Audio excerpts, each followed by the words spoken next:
Hey guys, welcome back to the Bucket Think Tank. So, for this comic chat, I want to talk about the fact that the Absolute Batman book is now on 6 issues and has effectively finished its first major story.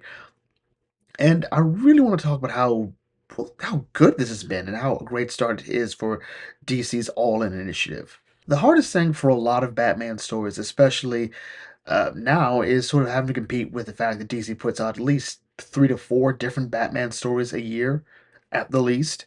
And so these stories tend to struggle trying to find a way to stand out, to differentiate themselves.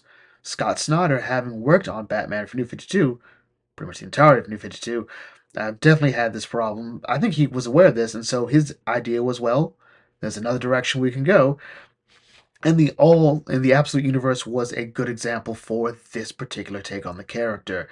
This is not a Bruce Wayne that we're used to. This is not someone who has a lot of answers, who is a genius on that level, who has years of training and instruction to bank off of. No, this is a man who became a social engineer, lots of building stuff, lots of survey work, and he doesn't have that huge amounts of money. His father was not a prestigious doctor. He was a teacher.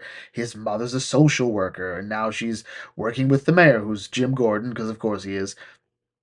And the tragic event that killed his father in this one is he was on an outing with some friends for school, and at the zoo, someone shot up the zoo, which feels a bit relevant to today. So there's something different about the anger of this Batman. It's more directed at society itself. And I think really one of the best things about this story has been the changes Snyder made, like i.e. Bruce's friends. All right, hang on, go back, roll the clip back, roll the clip back, roll the clip back, roll the clip back. All right, the fact that a big part of this supporting cast is we're gonna go left to right here. The one on the far right is Bruce. We're not gonna talk about that one. Oh, we got Harvey Dent. At the top is Edward Nigma. Right below him, Oswald Cobblepot, Selena Kyle, because of course she has to be here. And on the bottom right, Waylon Jones, Killer Croc. And I'm guessing he's not going to become Crocky. Oh yeah, technically, I believe Waylon Jones is canonically black. Didn't really matter. No, I also put in mind Selena Kyle's not black in this one. No, just stop. But I love the fact that these five, have been such integral parts to Bruce's story. As a matter of fact, this 6 issue story is really unique because of the story it wants to tell. All right, because yeah, we can resume the clip now because this is a Bruce that's dealing with sort of the deck stacked against him in a way that no other one has. Gotham City here is a lot like most takes on Gotham City when Batman arrives. It's a city held hostage, it's a city that's sort of losing itself. In this case, it's Black Mask, and his sort of yeah, mad crusade against the city, I think, is the best way to show it. He's sort of just issuing chaos for the sake of chaos. Even so much as at one point in the story, he will send the people of God's be like, "Hey, put this mask on. You will see how much certain people's lives are worth if you kill them, and they'll get the money." It's wild. Black Mask in this story has already wiped out the major crime families, so he's pretty much running unopposed.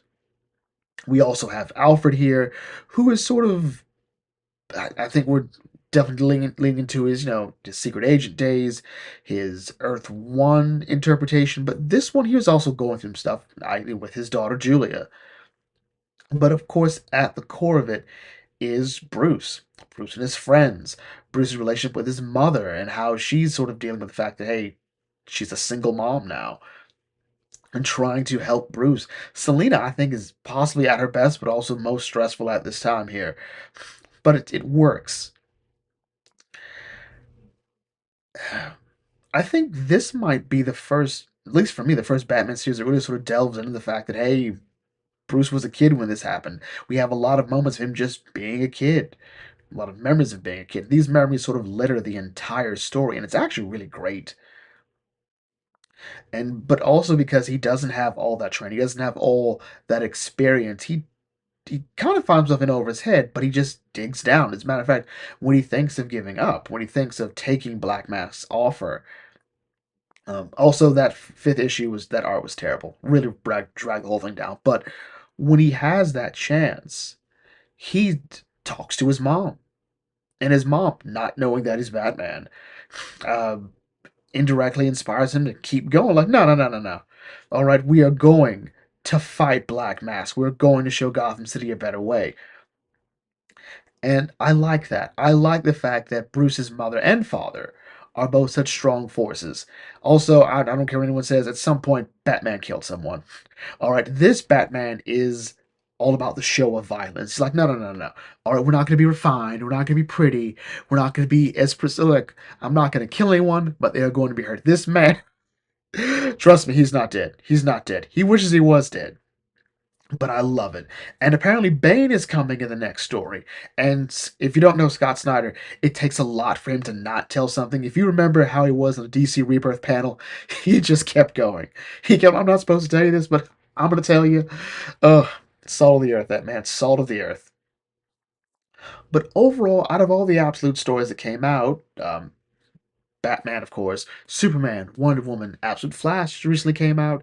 Absolute Batman, I think, has been the best one so far. And I think it's because sort of what makes Batman so great is because you can always go up. All right. You take the fact that Batman's just supposed to be a capable person with various skills and whatnot. You can then sort of engineer any threat possible. That doesn't seem a bit ridiculous, or most of the time. But overall, this is fun. This is going to be one of the best books of 2025. Um, no debate. As a matter of fact, lock it in. I don't see it hard for this. Like Snyder, if anything, has experience writing Batman. Again, I think his New 52 run was what, 80 issues at least? And he wrote Justice League. Yeah, the Batman Who Laughs is honestly his worst story for Batman. But I think his death metal is a bit underappreciated, but I have to go through that again. But anyway, ultimately, Absolute Batman is a story about sort of rejecting the system. If you want to say that Bruce Wayne in the main story is in his own way sort of maintaining a status quo, using his wealth and privilege to sort of make Gotham better during the day as he stops his criminal elements at night, sure. I actually think that's the most valid take on Bruce Wayne in the best stories he has.